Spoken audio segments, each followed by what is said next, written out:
À toutes et à tous et bienvenue à ce nouveau webinaire de l'AMP2C, l'Académie marocaine pratique des cardiopathies congénitales, et qui sera dédié au syndrome d'hypoplasie du cœur gauche, pathologie pas très fréquente heureusement, mais qui a connu beaucoup d'avancées, tant sur le plan diagnostic prénatal et postnatal que sur le plan thérapeutique. Et j'ai le plaisir et l'honneur d'avoir avec moi ce soir le professeur Roberti François de Bordeaux, qui est un grand ami du Maroc et qui est professeur de de chirurgie cardiaque pédiatrique. Il est chef de service de chirurgie cardiaque adulte et pédiatrique actuellement à Bordeaux. C'est vraiment un plaisir et un honneur de t'avoir avec nous, cher ami. Ben, merci beaucoup, hein, Saïd. C'est pour moi, hein, le plaisir. Merci pour l'invitation. Ben, personnellement, je suis ravi de participer à ce webinaire. Le but, c'est évidemment l'enseignement, mais pas que. C'est l'enseignement et le partage, la formation. Donc, on va vous présenter un cours un tout petit peu formel. Il y aura également un cas clinique et puis surtout, l'intérêt, ça va être d'échanger, de poser des questions et j'espère que tout ça va vous intéresser. En tout cas, moi, je suis ravi de participer à ce webinaire. Merci beaucoup, François. Donc, je demande à l'assistance de poser des questions. Ne pas hésiter à poser des questions, soit sur le chat, soit sur le questions et réponses. Je voudrais remercier la société Beyond, comme au nom de Sebouziane et de notre ami Anas qui assure avec nous ce webinaire. Et sans trop tarder, donc, on va essayer de commencer avec une prise en charge diagnostique. Est-ce que vous voyez, François, est-ce que tu vois ma présentation? Parfaitement, c'est très bien. Voilà, donc le diagnostic de syndrome d'hypoplasie du cœur gauche, vous allez voir, il est relativement simple. Euh, donc, avant de commencer de parler du diagnostic, je voudrais juste vous dire un mot sur la définition. Donc, l'ensemble des syndromes d'hypoplasie du cœur gauche ont en commun le sous-développement du ventricule gauche. Ce ventricule gauche qui ne pourra pas assurer un débit systémique par la suite. C'est ça la caractéristique principale du syndrome d'hypoplasie du cœur gauche. Après, il y a souvent associé des anomalies de la valve mitrale, soit une hypoplasie, soit une atrésie, et ou de la valve aortique qui va être aussi soit atrétique, soit hypoplasique. Alors, on peut avoir une hypoplasie de l'aorte ascendante associée, de l'arche aortique. Les CIV, alors la CIV, c'est toute une discussion. On peut, donc j'ai vu dernièrement un- comment dire, donc un petit article qui montre d'Anderson quand même, qui dit que très probablement la définition risque de changer des syndromes d'hypoplasie du cœur gauche et que la CIV n'est pas obligatoire et ne doit pas faire partie du syndrome d'hypoplasie à proprement parler. Alors, on peut avoir des coarctations de l'aorte associées dans 75% des cas. Alors voilà un petit peu à quoi ça ressemble un syndrome d'hypoplasie du cœur gauche. Regardez ici ce ventricule gauche qui est très petit. Regardez cette fibroélastose de la couche endocardique. La valve qui est ici, elle n'est pas atrétique, la valve mitrale, mais elle est hypoplasique. Et vous voyez en comparaison avec les cavités droites qui sont très dilatées. Contrairement à ce cas où vous avez une atrésie complète de la valve mitrale qui est complètement fermée, le ventricule gauche qui est souvent présent et qui ici il est représenté mais vraiment par une minuscule cavité. Comme vous voyez ici, la dilatation des cavités droites. Ici, encore une fois, vous avez une atrésie de la valve mitrale à ce niveau-là. Donc ici, vous voyez la valve mitrale qui est présente. mais qui est très minuscule, hypoplasique, et vous voyez une sténose critique de la valve aortique ici. Le ventricule gauche est tout petit, avec une véritable fibroélastose de ce ventricule gauche. Regardez ici, cette aorte, elle ressemble à quoi? Elle ressemble à rien du tout. Elle est vraiment minuscule, elle est hypoplasique, cette aorte, en comparaison avec l'artère pulmonaire qui est très dilatée et qui, elle, va alimenter l'arche aortique et les coronaires et les vaisseaux qui sont à destinée supra-aortique, à destinée cérébrale. Donc, dilatation importante de l'artère pulmonaire qui va se continuer par le canal artériel et qui va irriguer l'arc aortique. Alors, le syndrome d'hypoplasie du cœur gauche, c'est 1 à 2% des cardiopathies congénitales. C'est la cause la plus fréquente de mortalité par cardiopathie congénitale durant la première semaine de vie. Donc, si on ne fait rien du tout, si on ne fait pas de prostaglandine, si on ne met pas en place un programme chirurgical comme il va nous le montrer François tout à l'heure, bien entendu, il y a un pourcentage de décès qui est extrêmement important, beaucoup plus de femmes, de garçons que de filles. Et ce qu'il faut savoir, c'est qu'il y a eu un changement drastique dans la prise en charge diagnostique et thérapeutique de cette maladie durant la dernière décennie. Alors, comment est-ce que le syndrome d'hypoplasie du cœur gauche, est-ce qu'on arrive à ce syndrome? Alors, il y a plusieurs hypothèses. Alors, il y a la déviation du septum primum au niveau postérieur. Il y a des anomalies initiales de la valve AV, donc, qui est l'anomalie principale. Et puis, par la suite, il y a les autres anomalies qui vont en découler. Il y en a qui ont avancé l'hypothèse que c'est probablement la fibroélastose du ventricule gauche qui est le primum movens et qui va être à l'origine d'une augmentation des pressions du ventricule gauche, de l'oreillette gauche, d'une diminution du flux à travers le foramen ovale perméable et donc une diminution du flux dans les cavités gauches. Et donc, de ce fait, il y aura une hypoplasie des cavités gauches et donc le démarrage du syndrome d'hypoplasie du cœur gauche.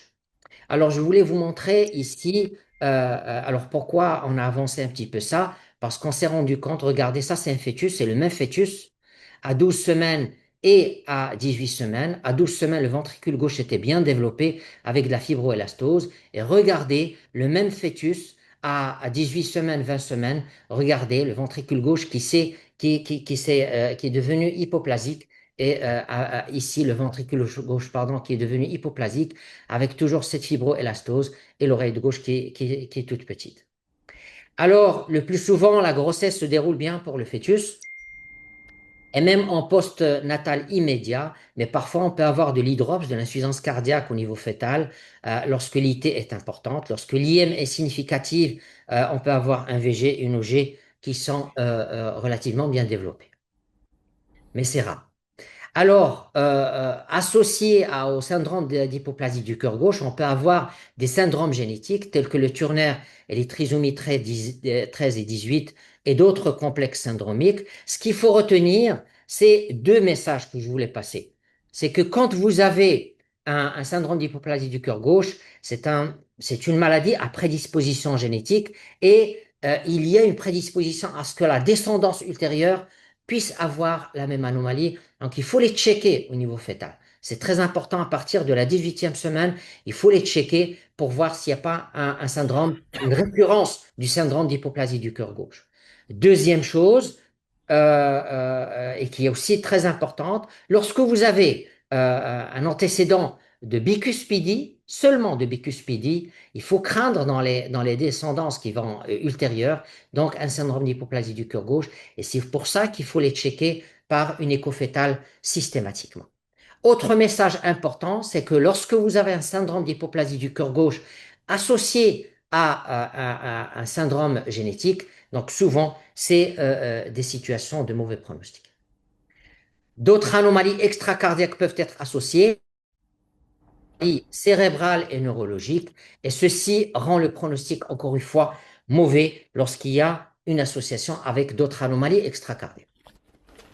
Alors, le diagnostic prénatal est très très important dans cette présentation parce que c'est l'une des anomalies congénitales pédiatriques qui nécessite un diagnostic prénatal. où il faut faire très attention. Et je vais essayer de vous montrer un petit peu quelques astuces, quelques éléments qui montrent l'importance de ce diagnostic prénatal. Alors, le diagnostic prénatal est relativement simple, entre 18e et 22e semaine. Donc, moins d'avortements actuellement qu'auparavant. On faisait beaucoup d'avortements thérapeutiques, mais maintenant que la chirurgie s'est développée, donc il y a moins d'avortements. Ce qu'il faut savoir aussi, c'est que la question qui se pose, si on diagnostique un syndrome d'hypoplasie du cœur gauche, quel impact ça va avoir sur le postnatal? Alors, la réponse est mitigée. En termes de mortalité, il n'y a aucun impact. Donc, ça a été démontré. On ne peut pas faire baisser la mortalité, même si on diagnostique ça en prénatal. Par contre, en termes de morbidité, donc on peut améliorer la morbidité en postnatal. Ce qu'il faut retenir, c'est que quand on fait un diagnostic prénatal, ça permet de préparer la famille en postnatal, ça permet de préparer l'équipe médico-chirurgicale à l'accouchement, ça permet de savoir est-ce qu'il y a des critères de gravité, on va les ressortir, est-ce que les parents souhaitent arrêter la grossesse et parfois on peut faire des interventions en période fétale telles qu'une dilatation d'une sténose aortique critique ou bien un stenting d'un foramen ovale perméable qui est restrictive ou bien d'un septum interauriculaire intact. Alors, le diagnostic, c'est essentiellement l'écho. Rarement, on a besoin d'IRM fœtal. Ça se fait, il faut savoir que ça se fait en période fœtale. Pas de scanner, mais l'IRM, ça peut se faire. On peut détecter des atrésies mitrales aortiques. On peut voir le septum interauriculaire, voir si le foramen est de petite taille et la direction du shunt. On peut voir aussi, pardon, on peut voir aussi le canal artériel, est-ce qu'il est restrictif? Est-ce qu'il est fermé ou pas? Vous savez que certaines parturientes peuvent prendre des INS et ça peut être à l'origine de fermeture de leur canal artériel et ça peut être parfois un peu catastrophique. On peut voir les IT importantes, on peut voir les veines pulmonaires. C'est très important de faire une écho fétale. Alors, les critères de gravité sont très importants à recenser pour préparer l'accouchement dans de bonnes conditions. L'existence d'un hydrops fœtal, le septum interauriculaire lorsqu'il est intact et le foramen restrictif, c'est une indication parfois à faire un Rashkind ou un stenting prénatal. Le canal artériel restrictif, la dysfonction du VD, les sténoses mitrales, l'atrésie aortique et la présence de fistules ventriculo-coronaires. Alors en postnatal, alors souvent les bébés sont en bon état, mais ce n'est que transitoire. Une fois le canal artériel fermé, c'est l'état de choc, c'est l'insuffisance cardiaque, c'est la défaillance multiviscérale et c'est le décès. D'accord. Si le foramen ovale est restrictif, avec une atrésie mitrale, c'est l'hypoxémie, c'est l'instabilité, c'est l'intérêt d'une manœuvre de Rashkind ou bien d'un stenting du foramen ovale perméable en urgence, dans les heures qui suivent la naissance. Lorsque vous avez une aorte qui est de très petite taille, de moins de 4, moins de 2 mm, c'est un très mauvais pronostic, comme on a vu tout à l'heure sur l'image, sur la photo Anapath. L'écho 3D peut donner une idée sur les volumes et les fonctions ventriculaires. Et quand on ne donne pas de prostaglandine à la naissance, donc il y a un 9 fois sur 10, il y a un décès dans les 30 jours qui suivent.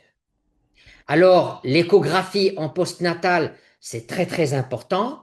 Et là, elle va permettre, donc lorsqu'on fait une coupe grand axe, comme il est le cas par exemple ici, ça permet de voir le ventricule gauche de très petite taille, la fibroélastose, vous voyez ici au niveau du ventricule gauche. Donc ça permet de voir la valve mitrale, est-ce qu'elle s'ouvre pas, est-ce qu'elle est atrétique, est-ce qu'elle est hypoplasique. La valve aortique, ici, dans ce cas précis, vous voyez que la valve mitrale, elle s'ouvre un tout petit peu, mais vous êtes d'accord avec moi qu'elle est complètement hypoplasique, alors que la valve aortique, elle est complètement atrétique avec une aorte ascendante qui est hypoplasique. Et vous voyez qu'il y a une dilatation du ventricule droit, et c'est le ventricule droit qui fait la pointe du cœur, et non pas le ventricule gauche comme il est habituel. On peut rechercher aussi une CIV, on peut rechercher les retours veineux pulmonaires. Bref, Donc, cette coupe, elle est intéressante à plus d'un titre. Donc, ici, la même coupe en couleur. Vous voyez qu'il n'y a aucun passage à travers la valve aortique. Peut-être il y a un petit passage minuscule à travers la valve mitrale qui est hypoplasique. Et puis, on peut analyser le retour veineux pulmonaire. On peut voir s'il y a un shunt à travers le septum interventriculaire et d'autres anomalies. En coupe parasternale petit axe, on va voir l'artère pulmonaire qui est très dilatée, comme vous le voyez ici, le canal artériel qui va chanter droite-gauche, c'est-à-dire de l'artère pulmonaire vers l'aorte qui est de basse pression, les résistances vasculaires pulmonaires qui sont élevées, et c'est cette artère pulmonaire, via le canal artériel, qui va irriguer, qui va assurer la circulation systémique, qui va assurer la circulation au niveau de l'aorte, qui va assurer la circulation au niveau des troncs supraortiques et de façon rétrograde aussi au niveau coronaire. Bien sûr, on va regarder les piliers mitraux, les cordages mitraux, on va voir le gradient à travers le canal, si le canal artériel est restrictif, on peut voir les fistules ventriculo-coronaires et on va rechercher une CI. En cas de cavité, c'est un petit peu la même chose. On fait le tour du cœur. On va voir est-ce qu'il y a un flux qui passe à travers la valve. Vous voyez ici qu'il n'y a aucun flux qui passe à travers la valve aortique. Très très peu à travers la valve mitrale. La dilatation des cavités droites. Et ici, encore une fois, vous avez une dilatation importante des cavités droites. La sous-costale, elle est capitale, elle est très importante pour voir le foramen ovale perméable, est-ce qu'il est restrictif ou pas. Et comme vous le voyez ici, ce foramen ovale, il est turbulent, il est restrictif avec un gradient de pression qui est à 11 mm de mercure et ça peut constituer une véritable urgence pour aller faire, bien entendu, un Rashkind, soit si on a la chance de diagnostiquer, si on a une équipe experte en prénatal, sinon c'est en postnatal immédiatement. En suprasternal, c'est une coupe aussi qui est très capitale et vous voyez ici le flux rétrograde. Donc le flux rouge n'a rien à faire ici au niveau de l'aorte. Ça, c'est l'aorte horizontale et descendante. Normalement, il y a du bleu ici. C'est le flux qui fuit l'aorte, bien entendu, qui fuit la sonde, pardon. Donc il doit être bleu. Et lorsque vous avez un flux qui est rouge comme ça veut dire qu'il y a un flux qui va vasculariser à rétro l'arche aortique et les coronaires. On va analyser bien sûr le canal artériel, son caractère restrictif ou pas, et on peut voir s'il y a une veine verticale qui témoigne parfois de l'existence d'un retour veineux pulmonaire anormal. Alors, l'IRM en postnatal, c'est exceptionnel où on en a besoin. Lorsque l'anatomie est complexe, lorsqu'on a un doute sur des retours veineux pulmonaires anormaux et pour mieux analyser l'arche aortique, est-ce qu'il y a une interruption, est-ce qu'il y a une coarctation basse, on peut s'aider d'une IRM cardiaque. L'angioscanner, il peut être aussi intéressant. Le temps d'acquisition est court. On peut avoir de très très belles images, les retours veineux pulmonaires, les collatérales, l'anatomie bronchopulmonaire, l'arche aortique aussi, on le voit très très bien. Regardez ici cette aorte ascendante qui ressemble à rien du tout. Elle est vraiment minuscule, très hypoplasique. Le départ des coronaires ici. Par contre, vous voyez l'artère pulmonaire qui est dilatée, qui est très dilatée et qui, elle, va irriguer via le canal artériel qui va irriguer le reste de l'arche aortique.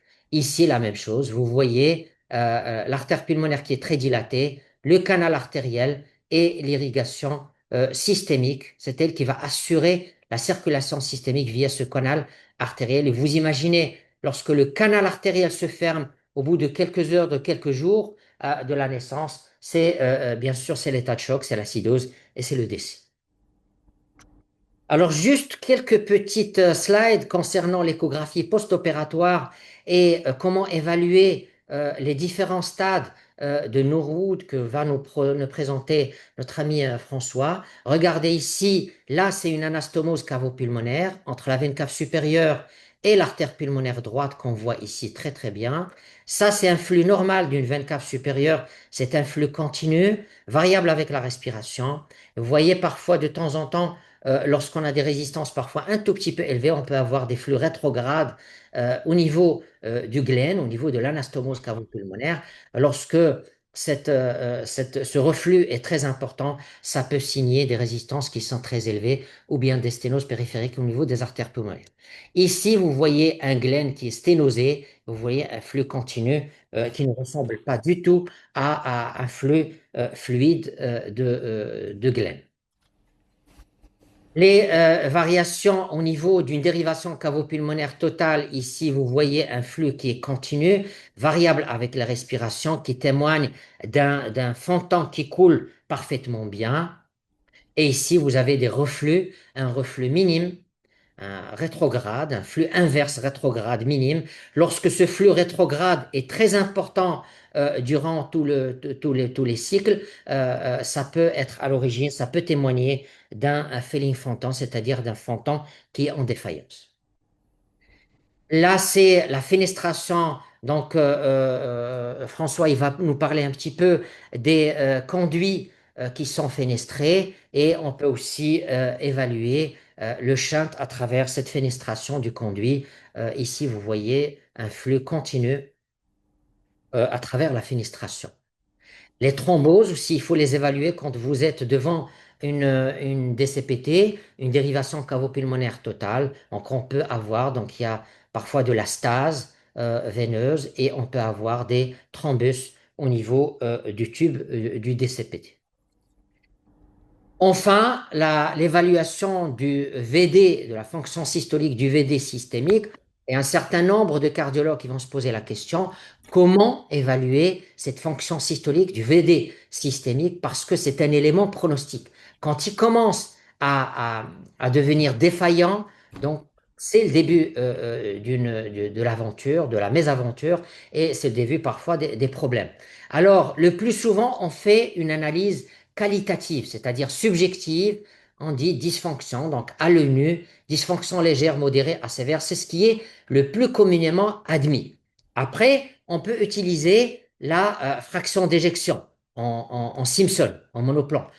C'est ce que vous savez faire, bien sûr, avec toutes les limites pour un ventricule unique.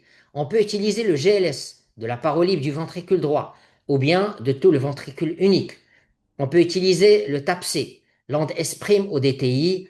On peut utiliser aussi la fraction d'éjection du ventricule en 3D. On peut utiliser le plus souvent l'IR1 pour évaluer la fonction systolique. La fonction diastolique, c'est un véritable challenge en cas de ventricule unique, ventricule droit systémique après un fontan. Il y a beaucoup de causes d'erreur. La valve AV, elle est de taille très très différente. Il y a une augmentation, le plus souvent après un fontan, il y a une augmentation de la PTD, la pression télédiastolique du ventricule unique. On peut céder du strain atrial et de l'IR1 pour avoir une meilleure idée. Enfin, pour l'évaluation de la fuite tricuspidienne, vous savez que la fuite tricuspidienne, lorsqu'elle existe et lorsqu'elle est significative, c'est un élément pronostic parce qu'elle va prédisposer à la dysfonction du ventricule unique en position systémique. Et bien sûr, c'est la cascade des complications. On peut voir l'anatomie de la valve, identifier les G. Certains paramètres de l'adulte ne sont pas encore validés chez l'enfant. Et donc, le plus souvent, comme la fonction systolique du ventricule droit, on va faire une évaluation subjective à l'œil nu de cette fuite tricuspidienne. On peut s'aider, bien entendu, de l'écho 3D. Voilà ce que je voulais vous dire concernant la prise en charge, cette introduction et la prise en charge à l'écho essentiellement du syndrome d'hypoplasie du cœur gauche. Anas, si tu peux arrêter le partage de mon écran, s'il te plaît.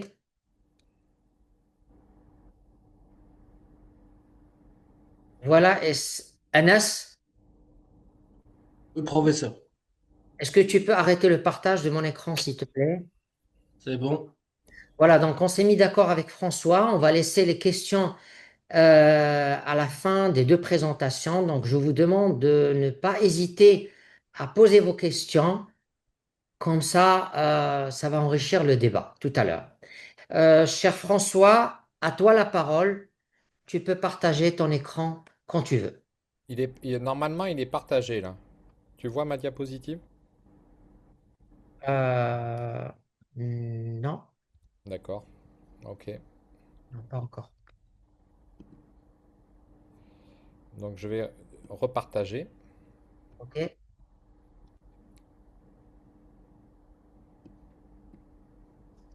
Tu me vois? C'est Non, bon, professeur. C'est Vous non. bon? pouvez mettre mon diaporama. C'est bon? C'est bon. Ok. Bon, bah écoutez, d'abord, merci au professeur Schreiby là, pour ses rappels. Il y aura quelques redites, donc je passerai assez vite hein, sur les choses qui ont déjà été dites pour directement aller au cœur du sujet.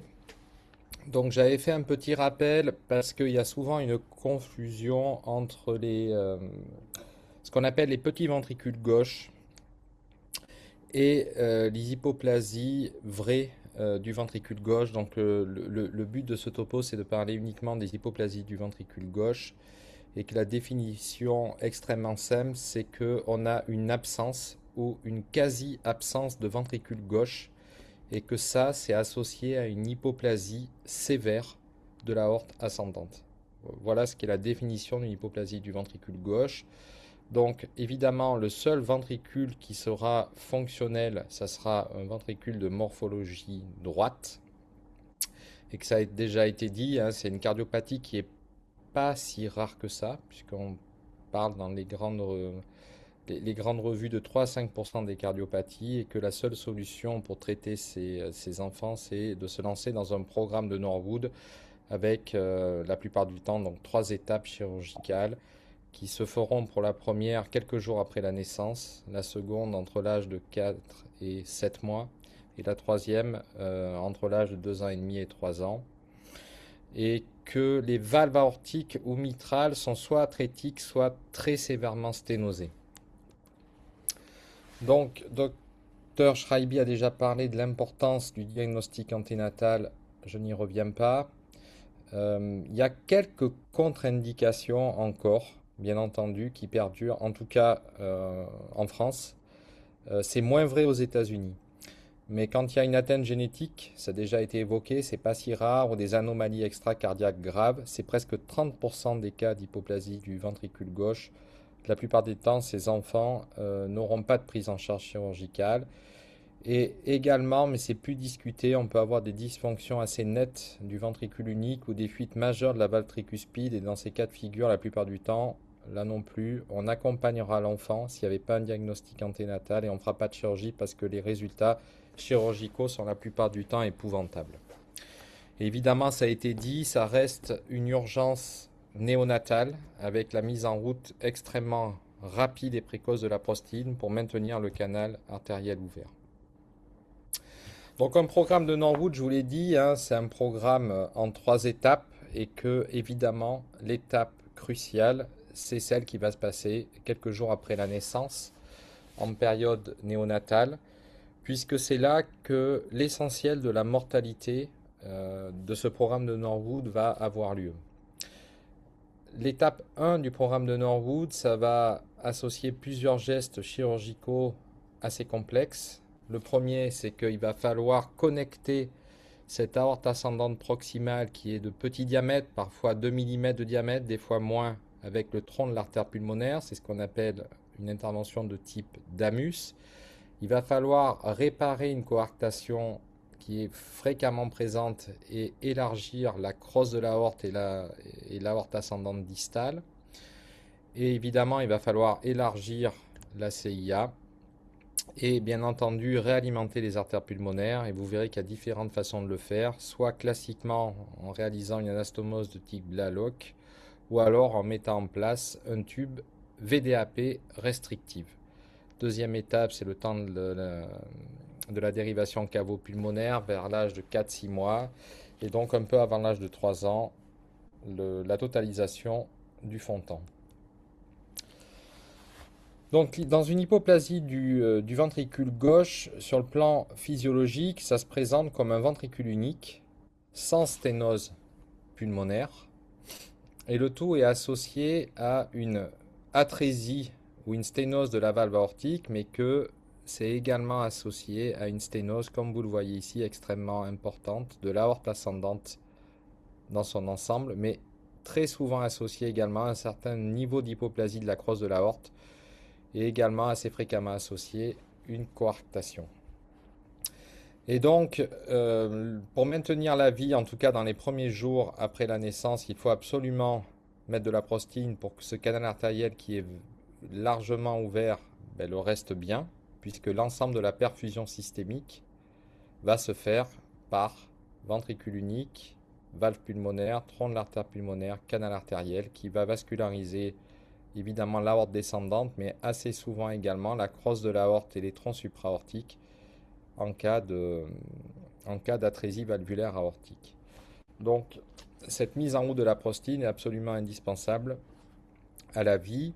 Mais cet équilibre postnatal va être très précaire puisque, vous le savez, quelques jours après la naissance, les résistances pulmonaires vont baisser. Et donc, une partie de ce flux qui partait au travers du canal artériel vers les artères pulmonaires. Et donc, le QPQS qui était naturellement équilibré après la naissance va se déséquilibrer pour arriver assez rapidement à un choc cardiogénique et donc un décès dans les heures qui suivent. En général, ce déséquilibre du QPQS. Donc, il faut opérer ces enfants rapidement et idéalement, c'est dans la première semaine de vie. C'est donc une chirurgie néonatale qu'on peut qualifier de semi-urgente. Et les objectifs de cette chirurgie, donc il va y en avoir 3. Le premier, c'est de créer évidemment une large communication interatriale, comme vous le voyez ici, en faisant une septectomie donc, du septum secondum étendu, de façon à ce que les veines pulmonaires puissent se drainer librement au niveau de l'oreillette unique qu'on aura créée. La deuxième chose, ça va être de connecter donc l'aorte ascendante proximale au tronc de l'artère pulmonaire, le damus, et d'élargir toute la voie de sortie de ce ventricule unique qui va assurer la perfusion systémique. Donc on va élargir, le plus souvent à l'aide d'un patch d'homogreffe pulmonaire, l'aorte ascendante, la crosse de l'aorte, en se prolongeant jusqu'au premier centimètre de l'aorte thoracique descendante. Et enfin, bien entendu, il va falloir réalimenter les artères pulmonaires. Donc dans ce cas de figure, c'est à l'aide d'un Blalock, une anastomose de type Blalock entre le TABC et l'artère pulmonaire droite, mais vous verrez qu'on peut faire autrement en mettant en place un tube VDAP. Donc c'est une chirurgie qui est complexe, qui associe plusieurs gestes de haut niveau technique, chez un nouveau-né évidemment qui n'est pas toujours d'un poids très élevé, ce qui explique évidemment la mortalité assez importante. Outre le fait que l'équilibre post-opératoire en réanimation est souvent assez complexe, puisque le but du jeu, ça va être de nouveau d'équilibrer le débit pulmonaire et le débit systémique, et que en post-opératoire de cette chirurgie, il y a plein de raisons que ce QPQS soit déséquilibré. Par exemple, on opère un nouveau-né, on est obligé de faire de l'hypothermie pour faire cette chirurgie. C'est un nouveau-né qui va avoir de la transfusion, il va y avoir de l'inflammation. Donc, beaucoup d'éléments sont là pour déséquilibrer ce QPQS, qui fait que, bien, malheureusement, les résultats post-opératoires, vous le verrez, sont gravés d'une certaine mortalité. Alors, comment est-ce qu'on fait ces plasties de la crosse de l'aorte? Alors, pour pouvoir faire ça, il va falloir mettre en place une circulation extracorporelle, évidemment, et refroidir le nouveau-né à des températures centrales qui oscillent entre 24 et 26 degrés Celsius, de façon à pouvoir arrêter la circulation au niveau de l'aorte thoracique descendante, mais la plupart du temps, on maintient une perfusion cérébrale sélective.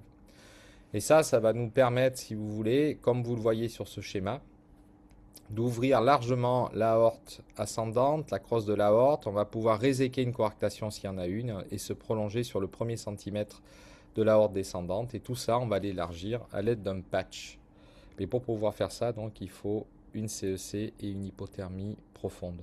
Profonde ou assez importante jusqu'à 24 degrés Celsius. Et donc, évidemment, cette réparation et cet élargissement de l'aorte ascendante et de la crosse doit s'associer à une mise en continuité du premier centimètre de l'aorte ascendante avec le culot pulmonaire. C'est ce qu'on appelle une intervention de Damus, comme vous le voyez ici. Alors là, c'est un schéma chirurgical, mais il faut imaginer que l'aorte ascendante proximale dans les hypoplasies du ventricule gauche mesure en moyenne 2 mm et qu'à contrario, le tronc de l'artère pulmonaire mesure lui plutôt 10 à 11 mm. Donc il y a une discongruence qui est souvent assez nette, mais c'est pour vous montrer le principe de cette chirurgie du damus. Et tout ça s'associe donc à une connexion ensuite entre le damus qu'on a créé et l'aorte ascendante distale et la crosse qu'on a élargie à l'aide d'un patch d'homogreffe pulmonaire. Et donc une fois qu'on a fait ça, qu'on a fait le damus, qu'on a élargi la crosse, on a bien entendu élargi la CIA, bien on doit réalimenter les artères pulmonaires et c'est là où il existe encore un débat sur ce qu'il y aurait de mieux pour améliorer la survie de ces nouveau-nés. Soit on réalimente les artères pulmonaires en réalisant ce que vous voyez ici, une anastomose de type Blalock, soit on met en place, comme vous le voyez sur ce schéma, un tube entre le ventricule droit et les artères pulmonaires. Alors évidemment, on met un tube qui est restrictif, de petit diamètre, 5 mm de diamètre ou 6 mm de diamètre, en fonction du poids de l'enfant. Alors les avantages théoriques et les inconvénients théoriques de chacune des deux techniques.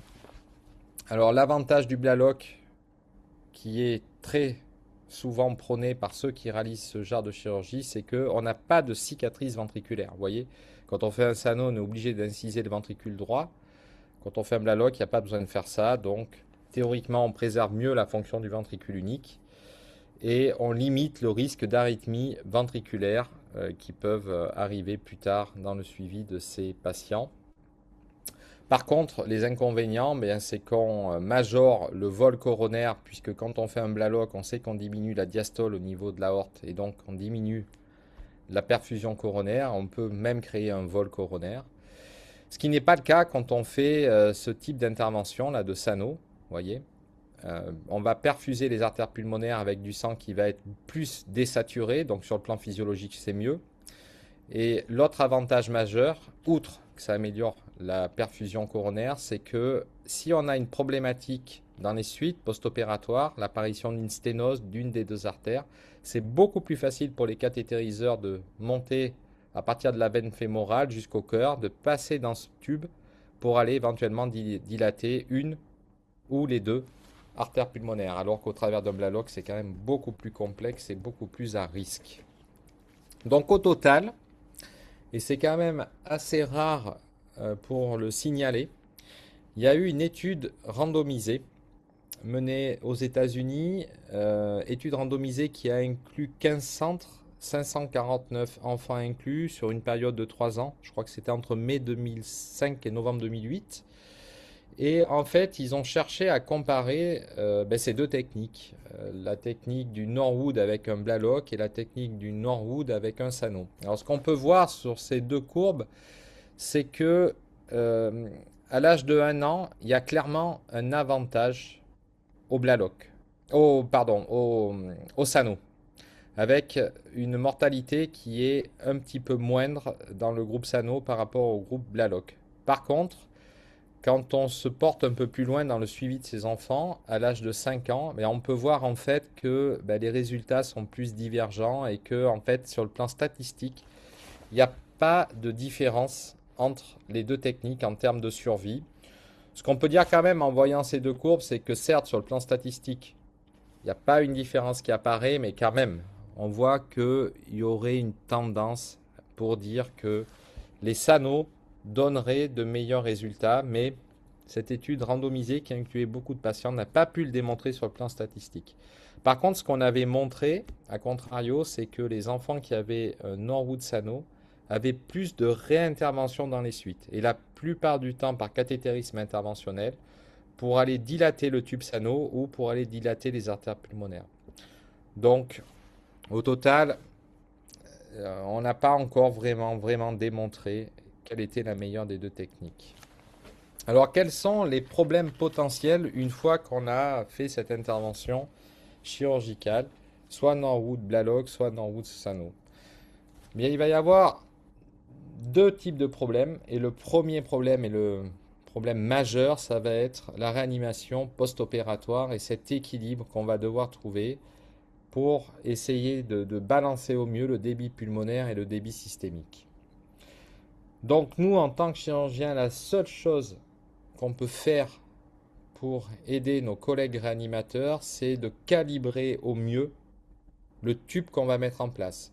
Si on fait un Blalock, et de même si on fait un Sano, il faut toujours garder en tête de plutôt faire un tube plus petit que ce qu'on aurait imaginé. Je donne un exemple. On a un enfant de 3,5 kg qui naît, on veut faire un Norwood Sano. Théoriquement, on devrait mettre un Sano de 6 mm. Dans les faits, il vaut mieux mettre un peu plus petit, 5 mm. Ça va se faire au prix peut-être d'une désaturation post-opératoire un peu marquée, mais très très souvent, l'équilibre QP-QS sera plus facile. Et très souvent, cette désaturation post-op des premières heures, des premiers jours va progressivement s'améliorer et les suites seront beaucoup plus simples. Donc nous, la seule chose qu'on peut faire, c'est plutôt de sous-calibrer les sources de vascularisation pulmonaire qu'on va mettre en place, que ce soit par un Blalock ou par un Sano. Et enfin, bien entendu, les problèmes potentiels post-opératoires, ça va être la dysfonction ventriculaire. Alors évidemment, si elle préexiste, elle sera toujours là en post-opératoire et c'est pour ça que c'est souvent des contre-indications à la chirurgie. Et la seule chose qu'on peut faire pour essayer de diminuer ces dysfonctions, c'est bien entendu la protection myocardique en faisant de la cardioplégie la plus répétée et la plus protectrice possible. Mais pour autant, vous avez vu, on connecte lors du DAMUS une aorte ascendante de petit diamètre autour de l'artère pulmonaire. Il peut y avoir des distorsions coronaires, des angores ou des infarctus coronaires.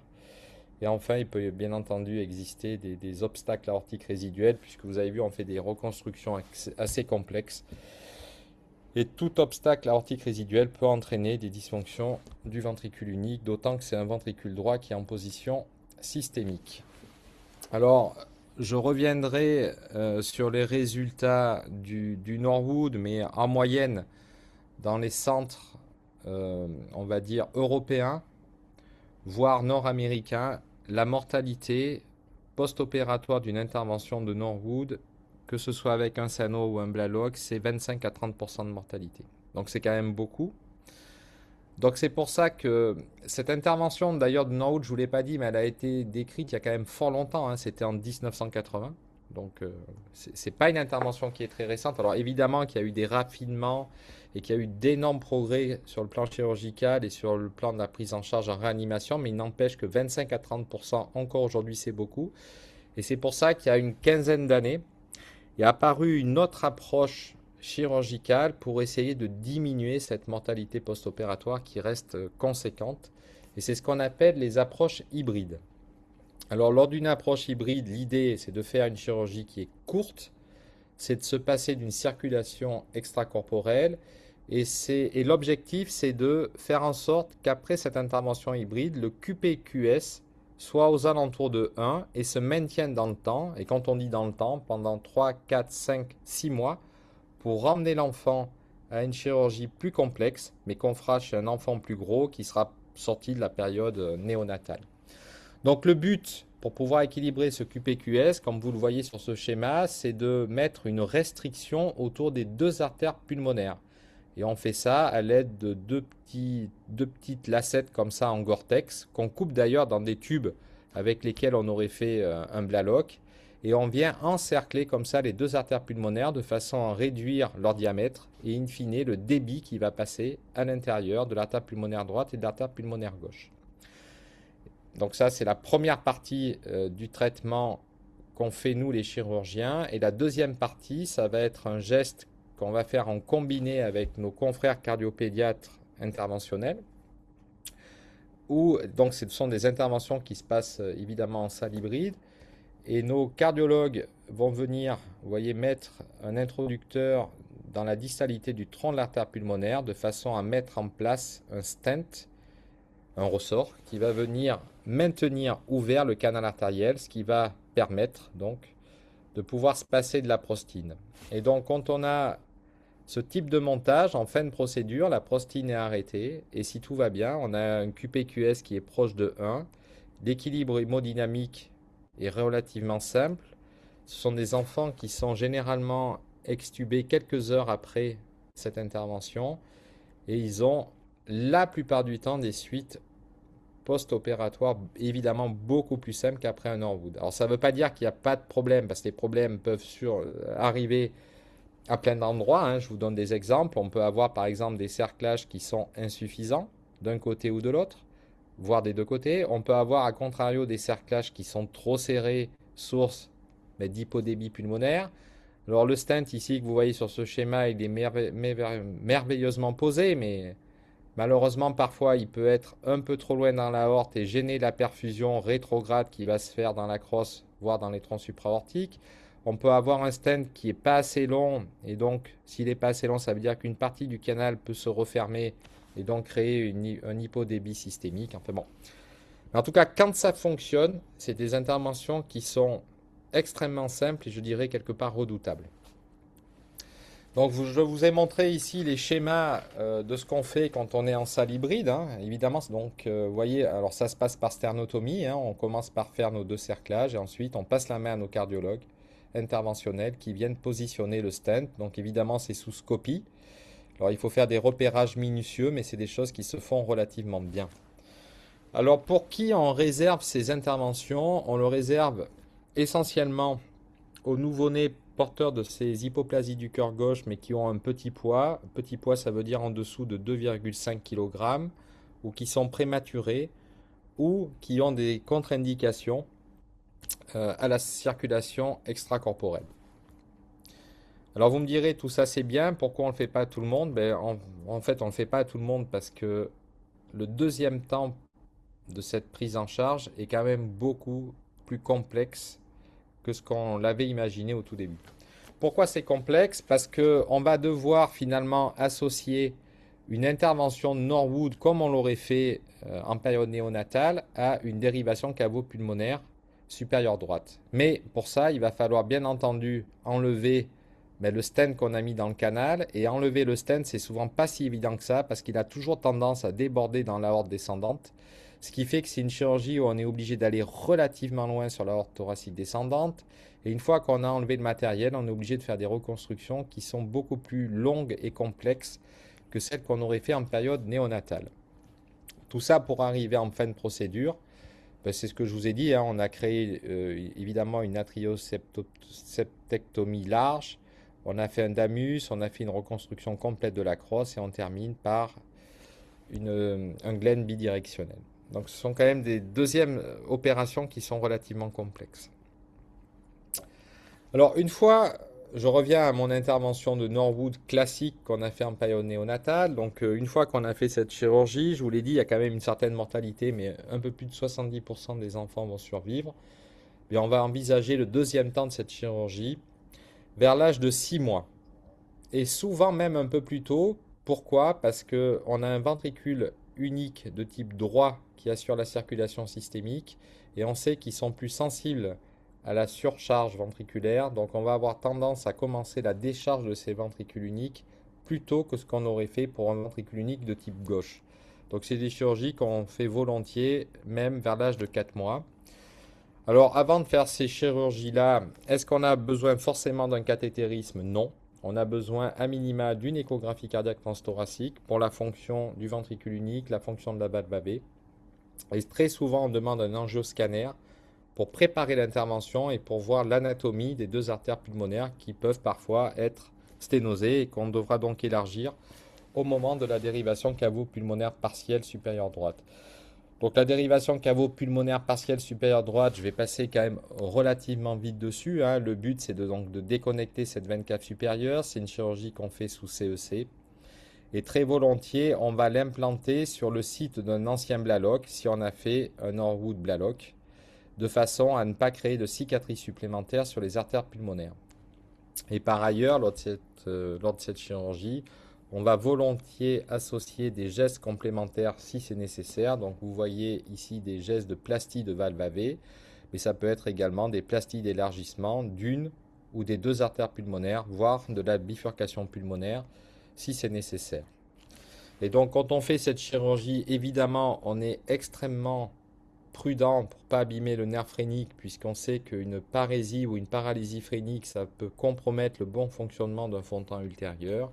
Et on n'hésite pas, bien entendu, dans ces chirurgies, à ligaturer la veine azygos de façon à éviter le développement de fistules véno-veineuses ultérieures. Donc quand on fait cette chirurgie vers l'âge de 4-6 mois, généralement en post-opératoire immédiat, On sort avec des PVC qui sont relativement satisfaisantes, hein, entre 12 et 14 mm de mercure, avec une saturation qui est souvent assez bonne, hein, entre 80 et 85%, mais on sait que tout ça ne va pas durer, puisqu'avec le temps, le débit ramené par la veine cave supérieure, qui est plus de la moitié du débit veineux systémique vers l'âge de 4-6 mois, il va progressivement diminuer pour passer à environ 40% de ce débit, ce qui fait que la saturation qu'on avait chez un nourrisson de 4-6 mois à 80-85%, elle va progressivement chuter vers 75% chez un enfant de 3 ans ou de 4 ans.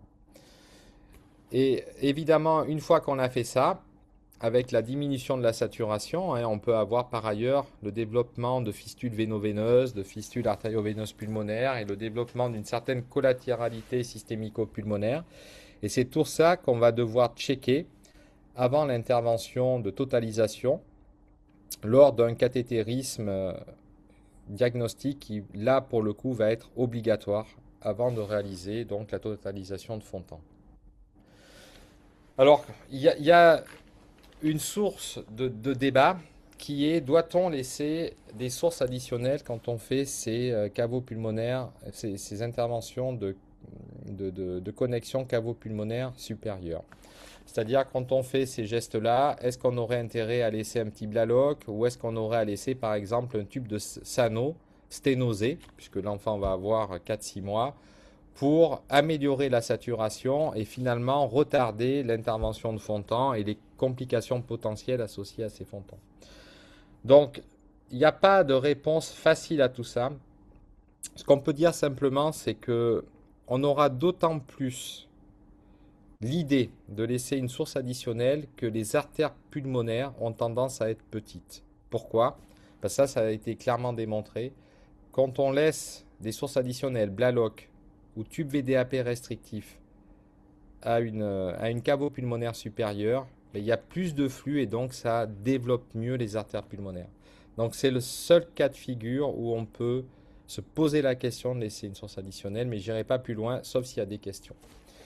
Donc avant de passer au stade de dérivation cavo-pulmonaire totale, vers l'âge de 3 ans, évidemment que là, on va faire des examens complémentaires, donc l'écho évidemment, l'angioscanner aussi, mais le cathétérisme est très franchement indispensable parce qu'on va aller chercher tout ce qui pourrait gêner le fonctionnement du Fontan ultérieur et traiter les causes. Alors ça peut être des fistules véno-veineuses, ça peut être une collatéralité systémico-pulmonaire, bien le cathétériseur va aller source en préopératoire de la dérivation cavo-pulmonaire totale. Alors évidemment que les critères qui avaient été édictés à Bordeaux par le cardiopédiatre Alain Choussat en 1977, critères qui étaient à respecter, hein, les 10 commandements qui faisaient qu'un Fontan marchait bien, ils restent globalement toujours valables aujourd'hui. Alors évidemment que les choses se sont simplifiées et puis les équipes de cardiopédiatrie, de chirurgie sont devenues plus téméraires. Mais il y a des fondamentaux qui sont indispensables à respecter avant de faire un Fontan, c'est d'avoir une bonne fonction du ventricule unique. Si on n'a pas une bonne fonction du ventricule unique, on n'aura pas un bon fonctionnement de la circulation de Fontan. Il faut des résistances vasculaires pulmonaires basses et évidemment, idéalement, il faut une valve AV qui ne fuit pas ou si elle fuit, il faut se dire qu'on va pouvoir la réparer au moment du Fontan. Alors, comment est-ce qu'on fait ces interventions de Fontan lors du 3e temps du programme de Norwood? Donc là, je dirais qu'il y a 2 écoles qui s'opposent. Il y a l'école, je dirais, européenne, où on a plutôt tendance à mettre en place, comme vous le voyez ici, un tube qui va conduire donc le sang veineux systémique de la veine cave inférieure aux artères pulmonaires. Les équipes nord-américaines ont plutôt tendance à faire cette chirurgie avec un tunnel latéral intracardiaque. Je vais passer assez rapidement sur les avantages et inconvénients de ces 2 techniques et pour me focaliser essentiellement sur la technique qu'on fait en France et en Europe, c'est-à-dire des dérivations cavo-pulmonaires totales avec tube Et on peut mettre dès l'âge de 3 ans des tubes de 18 mm, ce qui est quand même déjà une taille conséquente et ce qui va permettre finalement d'accompagner l'enfant pendant toute sa croissance, y compris jusqu'à l'âge adulte. L'avantage principal de cette technique, c'est qu'il y a beaucoup moins de sutures intra-atriales comparé à ces tunnels que vous voyez ici intracardiaques. Qui dit moins de suture intra-atriale, bien égale moins d'arythmie supraventriculaire possible. Donc on privilégie le tube extracardiaque. L'autre source de débat, est-ce qu'on doit fenestrer les fontants? Alors je dirais que là aussi on a quand même la chance, et c'est pas si fréquent que ça, d'avoir une étude randomisée nord-américaine et qui est prospective en plus, ce qui est quand même assez exceptionnel, et qui a cherché à comparer les suites post-opératoires entre les dérivations cavo-pulmonaires totales qui étaient fenestrées et celles qui ne l'étaient pas. L'avantage majeur des fenestrés, ça a été d'améliorer très grandement les suites post-opératoires immédiates. Beaucoup moins d'épanchements pleuraux, donc les drains qui étaient gardés en moyenne 5 jours contre 10 jours quand on ne laissait pas de fenestration. Donc si on laisse les drains moins longtemps, les enfants restent moins longtemps à l'hôpital. Donc tout intérêt à laisser une fenestration au moins pour améliorer le post-opératoire immédiat. Ça c'est clairement démontré dans la littérature. Et enfin, cette diapositive, qu'est-ce qu'on doit rechercher quand on a une dysfonction précoce d'une dérivation cavo-pulmonaire partielle, supérieure droite, ou d'une dérivation cavo-pulmonaire totale? Mais en fait, c'est, je dirais, relativement simple et en même temps, évidemment, complexe à traiter quand ça arrive. C'est qu'il va y avoir 3 grands secteurs auxquels on va devoir s'intéresser. Alors, il peut y avoir une anomalie en ce qui concerne la précharge du ventricule unique. Par exemple, on peut avoir des sténoses résiduelles sur les branches artérielle pulmonaire. Si c'est le cas, il va falloir le traiter. Ça ne va pas passer tout seul. Il peut y avoir des anomalies anastomotiques. Si on vient de faire une DCPT et qu'on a fait une anastomose entre le tube en Gore-Tex et la bifurcation pulmonaire qui est sténosée, ça ne va pas passer tout seul non plus. Et donc, ça peut gêner le fonctionnement de la circulation de fond de temps. On peut avoir également une problématique sur les veines pulmonaires. Il y a des cas où on a des retours veineux pulmonaires normales totales, il faut les traiter. Mais également, le tube qu'on met en place peut venir sténoser les veines pulmonaires droites. Donc si c'est le cas, il faut déplacer le tube. Et on peut avoir, mais on a insisté beaucoup dessus, un septum interatrial qui est encore présent et qui peut gêner donc le drainage des veines pulmonaires. On peut avoir une problématique de fonction, on l'a dit, des dysfonctions du ventricule unique. Alors ça peut être lié à la chirurgie parce qu'on a mal protégé le cœur, mais ça peut être intrinsèque, lié au cœur lui-même. Et donc dans ce cas-là, plutôt que d'aller vers une intervention de fond de temps, on peut se poser la question d'une transplantation cardiaque. La fonction, ça peut être aussi une dysfonction des valves auriculo-ventriculaires. Si on a une fuite sévère lors de l'intervention de fond de temps, on se doit d'aller essayer d'améliorer la situation en faisant une plastie de la valve tricuspide, puisqu'ici on est dans le cas d'un ventricule droit en position systémique. Et enfin, ça peut être la post-charge. La post-charge, ça va être l'apparition d'une rosténose sur la crosse, par exemple. Même une rosténose modérée doit être traitée en préopératoire par un cathétérisme interventionnel qui va dilater la zone. Même pour des gradients sur lesquels on ne serait pas forcément intervenu en dehors de ce contexte de ventricule unique. Donc il faut être extrêmement agressif pour essayer de chasser les causes anatomiques qu'on peut traiter pour améliorer le fonctionnement global de ces circulations de fond de temps. Et enfin, ça arrive, et ça arrive même en dehors de ces hypoplasies du cœur gauche. On a un bilan anatomique par les examens paracliniques préopératoires qui est tout à fait favorable à la réalisation d'un fond de temps. On fait le fond de temps et pourtant en post-opératoire immédiat, ça ne marche pas bien. L'enfant est en bas débit. On n'arrive pas à identifier une cause précise, que ce soit au niveau de la précharge, au niveau de la fonction, au niveau de la post-charge. Les faits sont têtus, ça ne marche pas bien, mais il faut démonter ce qu'on vient de faire et revenir à l'état antérieur, puisque à l'état antérieur, l'enfant allait bien. Certes, il est saturé, mais l'enfant allait bien. Si on laisse le fontant en l'état, l'enfant mourra. Donc il vaut mieux démonter, revenir à l'état antérieur et ensuite se poser la question d'aller vers autre chose. Et l'autre chose, ça peut être la transplantation cardiaque. Et c'est ma dernière diapositive de cours, hein. Je suis désolé, mais il y a quand même beaucoup de choses à dire.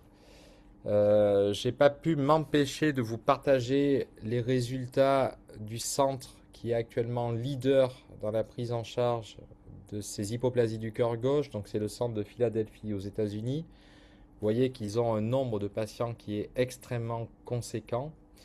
Et en fait, on se rend compte que en ce qui concerne la mortalité post-opératoire, il y a deux effets. Donc il y a avant 2000 et après 2000. Donc avant 2000, la mortalité était quand même assez élevée, hein, aux alentours de 30%. Et après 2000, il y a une cassure avec une mortalité qui devient aux alentours de 15%, mais qui ne s'améliore pas entre 2000 et on va dire le milieu des années 2015.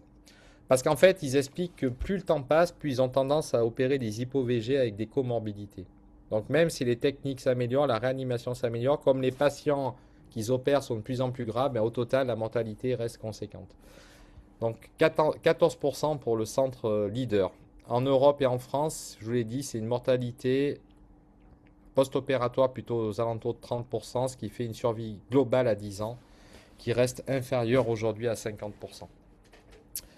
Voilà pour le cours, je dirais théorique. J'espère que je n'ai pas été trop long. Non, Saïd. c'est parfait, c'est parfait. Voilà. Et si vous voulez, je vais enchaîner sur un cas clinique qui permettra, je pense, d'illustrer un petit peu ce que je vous ai dit. Ça vous convient? Absolument, super. Donc, je demande juste enfin, aux gens qui nous écoutent de ne pas hésiter à poser des questions. Bien sûr. À toi, là. Bien sûr. Alors, je vais juste chercher mon diaporama. Alors, le problème, c'est que je ne vois pas mon diaporama, ce qui est un peu embêtant. On va y arriver. Donc, moi, j'ai bien arrêté le partage. Je veux repartager.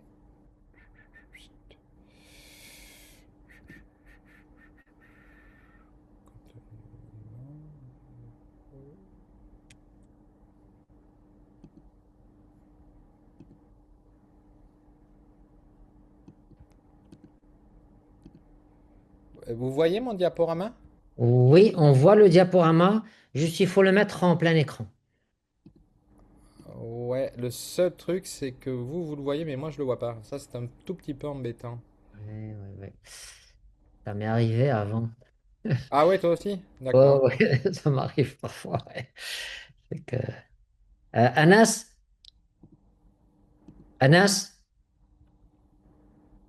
Oui, Anas, professeur. Oui, est-ce que professeur, je vous tu... entends. Chauffe, Allah yakhlik, comment il peut... parce que là, il a partagé le diaporama d'Yellow, mais lui, il ne le voit pas, tu vois?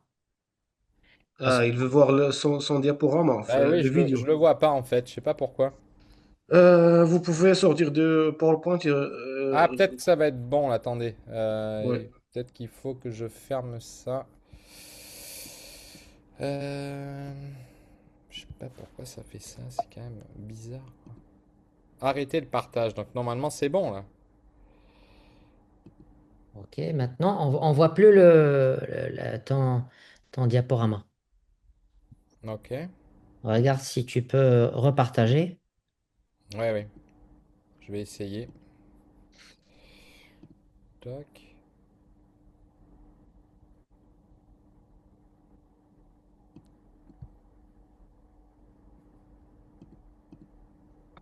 Vous me voyez?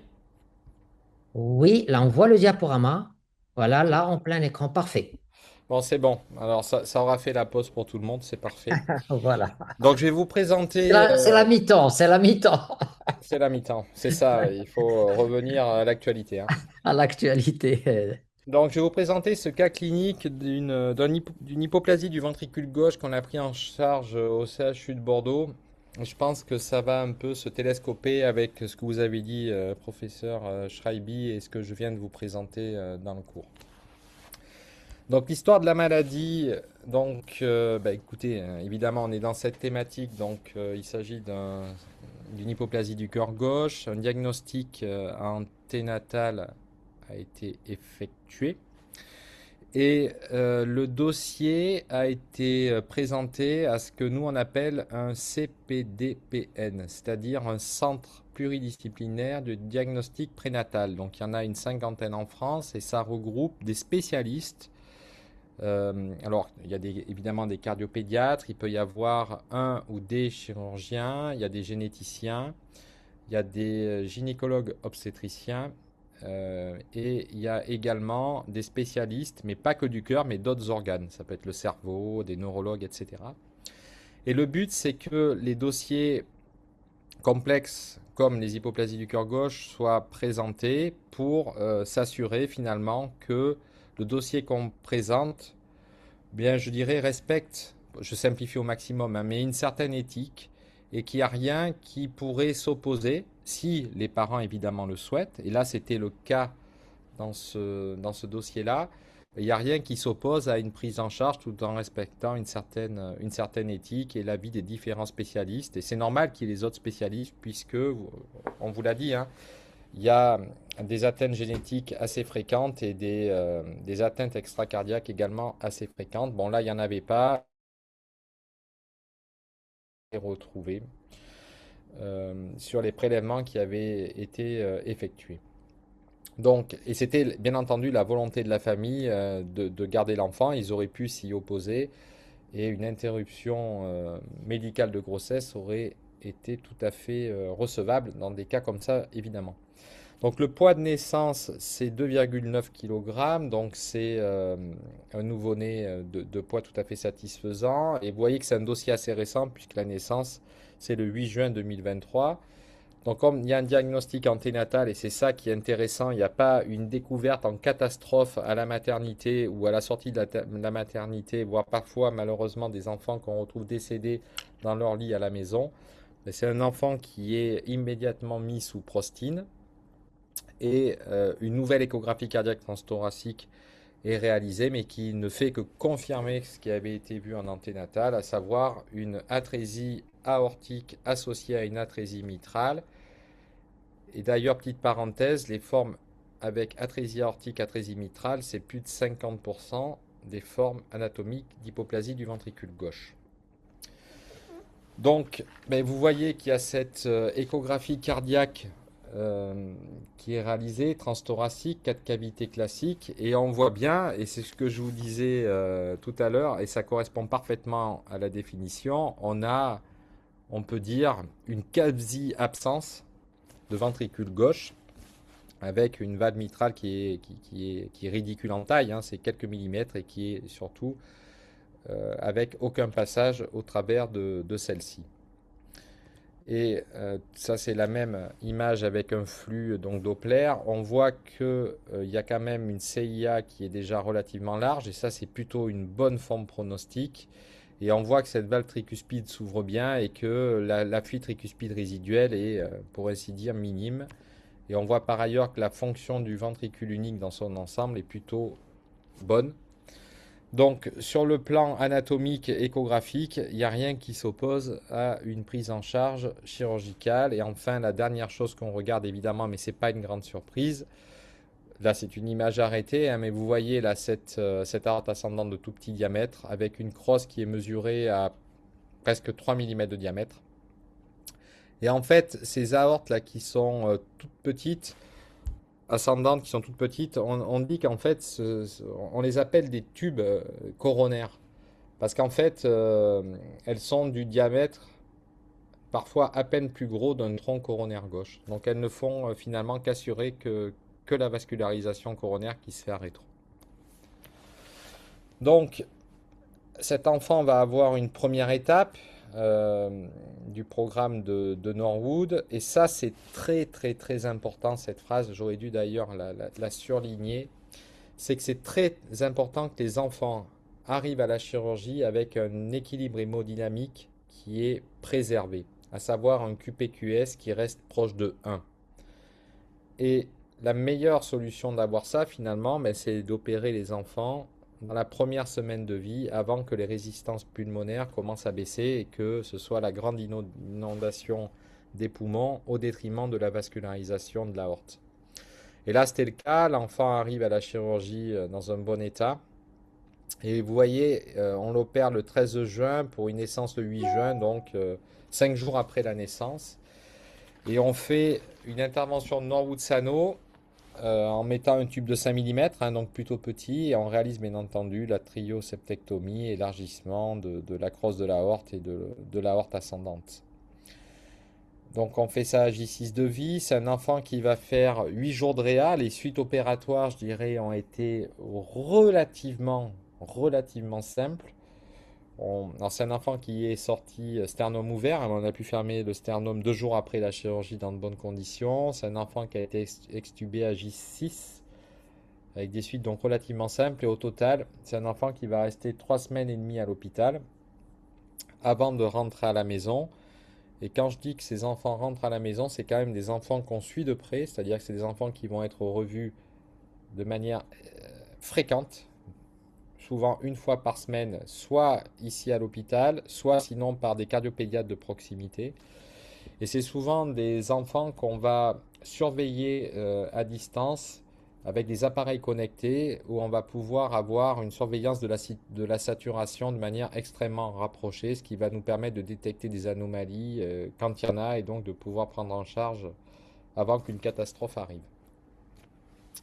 Alors il n'y a pas eu de catastrophe, mais il y a quand même eu un événement puisque à 3 mois post-opératoire, justement par la surveillance qu'on avait mis à distance, on se rend compte que la saturation qui était plutôt stable aux alentours de 80-85% va chuter aux alentours de 70%. Donc c'est un enfant qui va être revu à l'hôpital. Une échographie cardiaque est réalisée où on a un doute sur une accélération qui augmente sur le tube sano. Et c'est donc un enfant chez qui on va faire un cathétérisme et on va se rendre compte qu'il y a une thrombose partielle du sano, alors qui n'est pas majeure mais qui est quand même présente. Et donc c'est un enfant qu'on va mieux, je dirais, décoaguler après le cathétérisme, donc en faisant un traitement par héparine classique, je dirais, et tout en mettant en route une bithérapie par antiagrégant. Et on va surtout accélérer le bilan pré-DCPP de façon à ne pas faire la DCPP à l'âge de 6 mois parce qu'on se dit que l'enfant va peut-être pas tenir, mais on va plutôt accélérer le bilan de façon à faire la DCPP vers l'âge de 4 mois. Alors le bilan pré-DCPP, ben, finalement c'est beaucoup l'écho, hein. L'écho, toujours pareil, on va voir comment se comporte ce ventricule unique, voir s'il y a une fuite de la valve AV qui apparaît, oui ou non. Et la valve AV, c'est une valve tricuspide, et on sait que ces valves tricuspides sont sensibles quand elles sont en position systémique. On va faire un angioscanner, mais ça c'est essentiellement pour préparer la réentrée sternale, voir les adhérences rétrosternales et donc éviter des catastrophes à la réouverture du sternum. Et ça va nous permettre également de voir l'anatomie et la morphologie des deux artères pulmonaires pour rechercher une sténose d'une ou des deux AP. Et également, on regarde la morphologie de la crosse de l'aorte.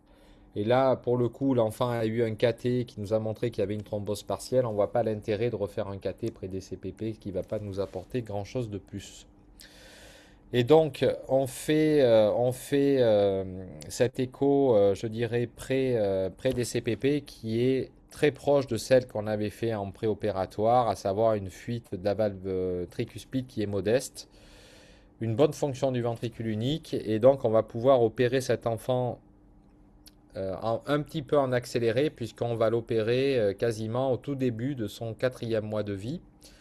Et on le fait parce que la saturation est à 70% et elle est à 70% en ayant un peu d'oxygène à domicile. Donc c'est pour ça qu'on accélère la chirurgie. Et donc on va faire une dérivation cavo-pulmonaire supérieure droite le 16 octobre, donc à peine 4 mois après la naissance et la première chirurgie. On va faire également associer une plastie des deux artères pulmonaires et de la bifurcation pulmonaire parce que le tube sano en fait qu'on a mis en place a poussé un tout petit peu la bifurcation pulmonaire, ce qui a entraîné un petit rétrécissement de cette bifurcation et l'origine des deux artères pulmonaires, et on fait ça à l'aide du péricarde autologue du malade. Les suites post-opératoires finalement sont relativement correctes puisque l'enfant va faire 6 jours de réa, 17 jours d'hospitalisation au total, et il va sortir avec une saturation qui est plutôt très satisfaisante, puisqu'on a 88% de saturation. Mais c'est très souvent comme ça quand on fait les dérivations cavo-pulmonaires partielles supérieures droite, mais je voulais... Mais on va quand même pouvoir tenir 2 bonnes années comme ça. Alors, vers l'âge de 2 ans et demi, l'enfant il est quand même régulièrement suivi. Et à l'âge de 2 ans et demi, la saturation, elle est plutôt à 75%. Donc, ben là, on va se dire qu'il faut rentrer dans le cadre du bilan pré-DCPT. Donc, le bilan pré-DCPT, évidemment que l'enfant va avoir une échographie cardiaque transthoracique qui va nous montrer, et tant mieux, plutôt une bonne fonction du ventricule unique. La valve tricuspide, elle fonctionne plutôt bien avec une fuite de bas grade. Le DAMUS qu'on avait fait est bon. Il y a une fuite minime sur la valve pulmonaire. Et la dérivation cavo-pulmonaire marche bien avec un flux laminaire qui est bien modulé par la respiration et pas, heureusement, de resténose sur la crosse de l'aorte. Donc plutôt, tout est favorable à l'échographie cardiaque transthoracique. Donc je suis désolé, là j'ai pas réussi à trouver de film, hein, mais c'est simplement pour vous montrer que on a une valve tricuspide qui s'ouvre bien avec une fuite résiduelle qui était considérée comme minime à modérée. Et on sait que quand on va décharger le ventricule unique en tunnelisant le flux veine cave inférieur vers les artères pulmonaires, le fait de décharger le volume qui rentre dans ce ventricule unique a plutôt tendance à améliorer ces fuites tricuspidiennes, on va dire minimes à modérées. Et enfin, on fait bien entendu un tir Doppler sur la crosse de l'aorte et on voit que le début de l'aorte descendante et on voit que les vitesses sont tout à fait acceptables avec une absence de rosténose. Alors, je vous l'ai dit, hein, on fait systématiquement un cathétérisme. Le cathétérisme, eh bien, il va nous montrer qu'on a plutôt des pressions dans le montage qui sont satisfaisantes. Ça va nous montrer des artères pulmonaires qui sont plutôt de beau diamètre, puisqu'on a une artère pulmonaire gauche et droite qui sont entre 7 et 8 mm de diamètre, c'est plutôt bien. Et l'absence donc de rosténose en ce qui concerne la crosse de l'aorte. Donc on voit que Dr Jalal, qui est originaire de votre beau pays et qui a signé ce cathétérisme, montre qu'on n'a pas de contre-indication pour poursuivre vers la dérivation cavo-pulmonaire totale et qu'il a simplement retrouvé une collatérale veineuse de la veine cave supérieure qui descend en rétrosternal et que pour lui, il n'y a rien à faire de particulier et que c'est un bon candidat à l'intervention de Fontan. Donc, je vous partage cette angiographie préopératoire où on voit le bon flux de la veine cave supérieure dans les deux artères pulmonaires qui sont très homogènes et je dirais très belles. C'est pas toujours le cas hein, après ces dérivations cavo-pulmonaires dans le cadre de programmes de Norwood. Pourquoi? Parce qu'on a très souvent des damus qui sont assez gros et qui ont tendance à gêner la bifurcation pulmonaire et l'artère pulmonaire gauche. Donc là, on est très content d'avoir un flux qui est bien symétrique et homogène. Et là, c'est pour vous montrer donc l'angiographie de l'aorte qui retrouve une crosse de l'aorte qui est là aussi non sténosante. Alors, est-ce qu'on doit faire un angioscanner quand on a un cathétérisme? La réponse est oui, parce que les informations apportées sont différentes et que ça nous aide à préparer la réentrée sternale, qui est quand même un élément très important de la morbidité. Hein. Si on rentre dans une aorte ou dans un ventricule en réouvrant le sternum, évidemment que ça complique énormément la chirurgie.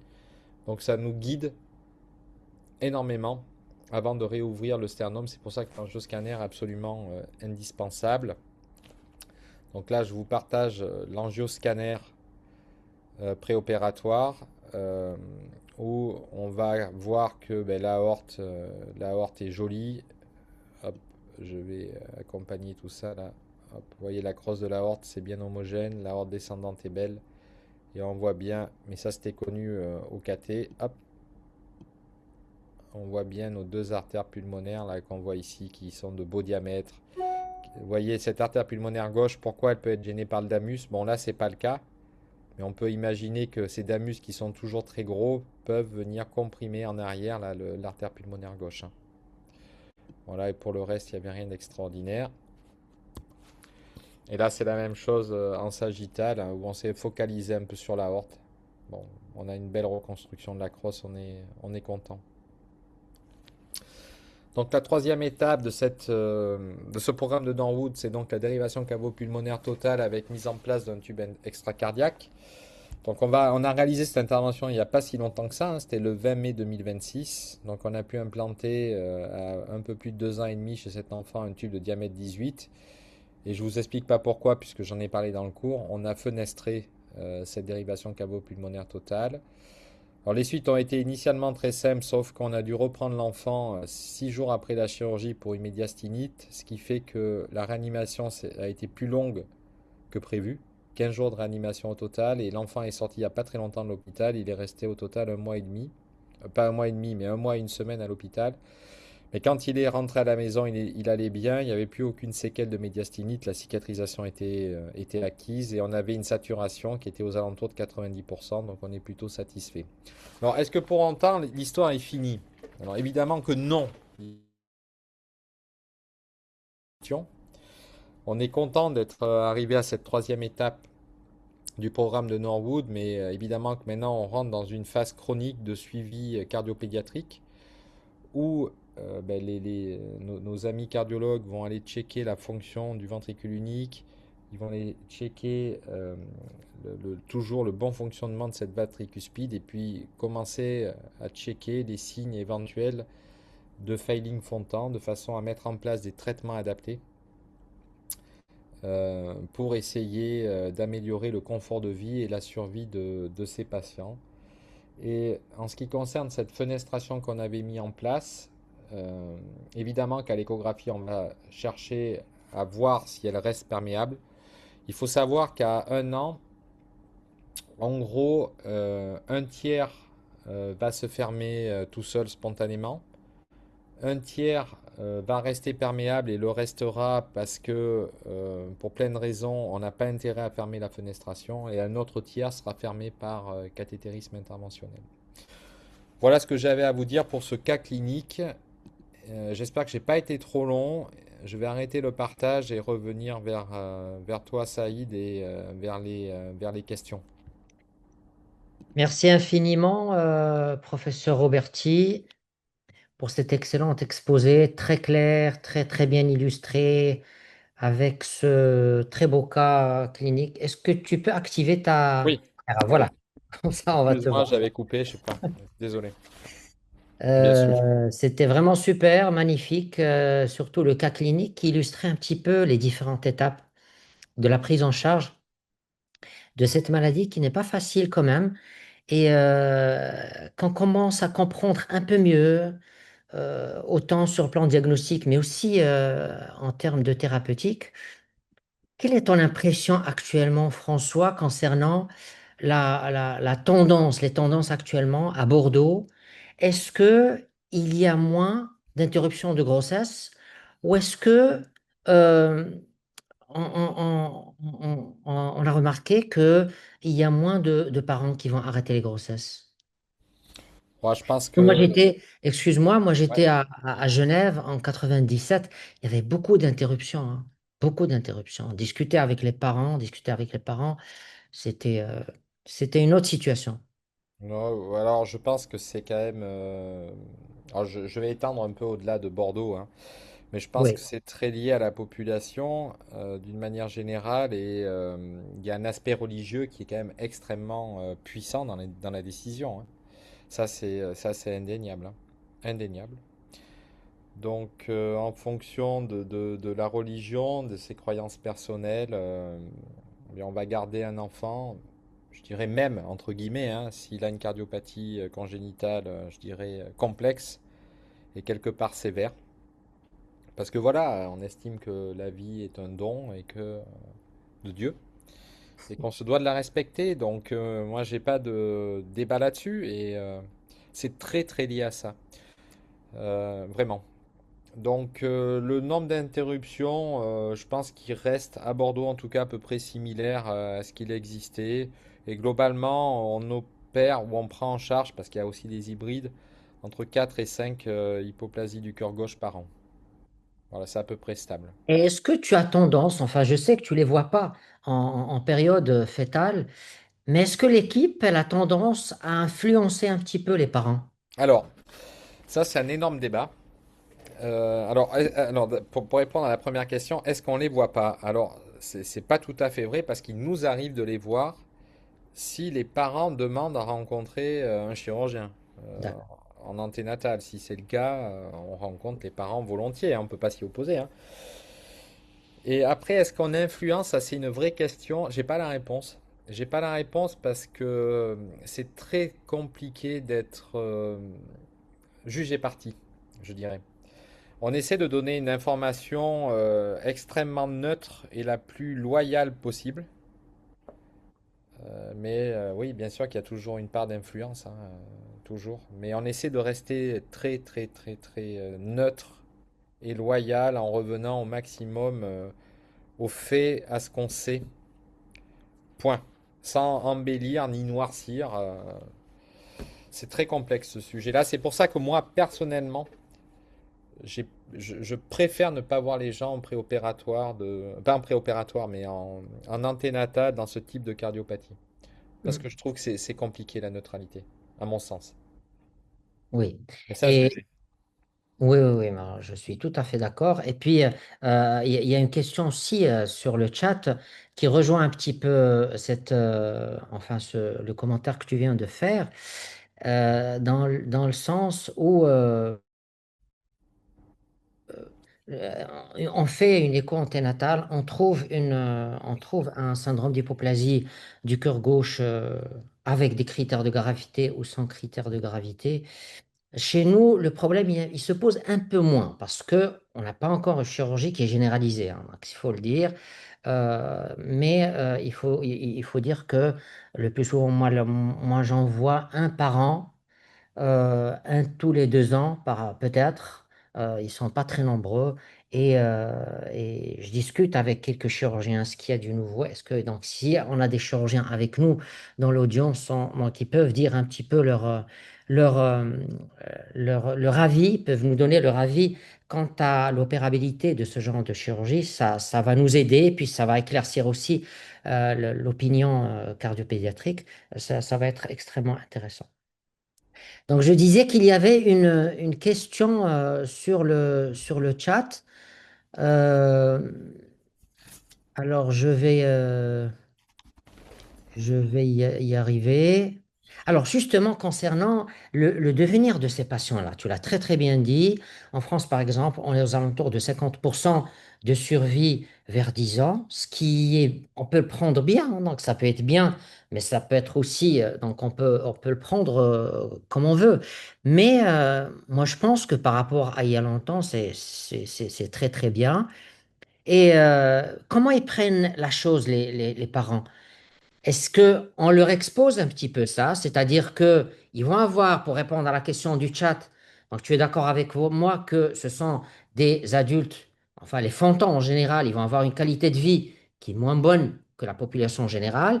Ils vont avoir des capacités à l'effort qui sont moins bonnes que la population générale et aussi un taux de mortalité. Comment vous leur présentez un petit peu ça? Ben, on leur Parce que présente, si on c'est le cas présente. si c'est Non, le mais cas d'une atrésie tricuspide, bon, à la limite, oui, mais même une atrésie tricuspide, pour ce que tu as dit, les capacités à l'effort, etc., c'est moins bon hmm, que le reste de la population générale, ça c'est indéniable. Ben, comment on présente en restant le plus factuel possible sur ce qu'on sait aujourd'hui d'un ventricule unique et en fonction du type du ventricule unique, on connaît à peu près le devenir. Maintenant, ça c'est ce qu'on sait aujourd'hui. Il faut quand même garder en tête que la médecine évolue. Donc, ce qu'on sait aujourd'hui, dans 20 ans, certainement, de nouvelles choses seront apparues, des nouveaux traitements qui peut-être, je dis pas transformeront, mais amélioreront la vie de ces ventricules uniques. Ça, c'est clair. Euh, hmm. Sûrement que ça va arriver. c'est sûr. Mais il faut rester factuel, mais on est obligé quand même de donner un espoir, mais qui n'est pas délirant, parce que on voit dans tous les domaines de la médecine, ça évolue à une vitesse quand même très très importante. Absolument. Merci beaucoup, François. On va essayer de répondre à différentes questions. Il y en a pas mal. Quelle est la différence entre un glen bidirectionnel et unidirectionnel? Oui, alors le glen bidirectionnel, c'est la dérivation cavo-pulmonaire partielle supérieure droite. Bon, donc l'idée, c'est de connecter la veine cave supérieure. En général, c'est sur l'artère pulmonaire droite, mais après, le flux va se diriger aussi bien vers l'artère pulmonaire droite que l'artère pulmonaire gauche.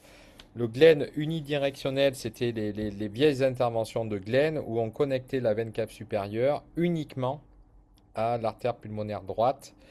Et ça s'associait généralement à des interventions de fond de teint un peu complexes où le sang de la veine cave inférieure était lui par contre dévié vers l'artère pulmonaire gauche. Les Glen unidirectionnels, il n'y en a plus. Ben, l'idée, c'est de faire croître un petit peu les deux artères pulmonaires, c'est ça. Alors l'idée du bidirectionnel, c'est évidemment de faire croître les deux artères pulmonaires, d'alimenter les deux artères pulmonaires et surtout de ne pas abandonner une des deux artères pulmonaires, ce qui serait une catastrophe. Donc c'est pour ça qu'on ne fait pour ainsi dire que du bidirectionnel, sauf des cas évidemment très très particuliers.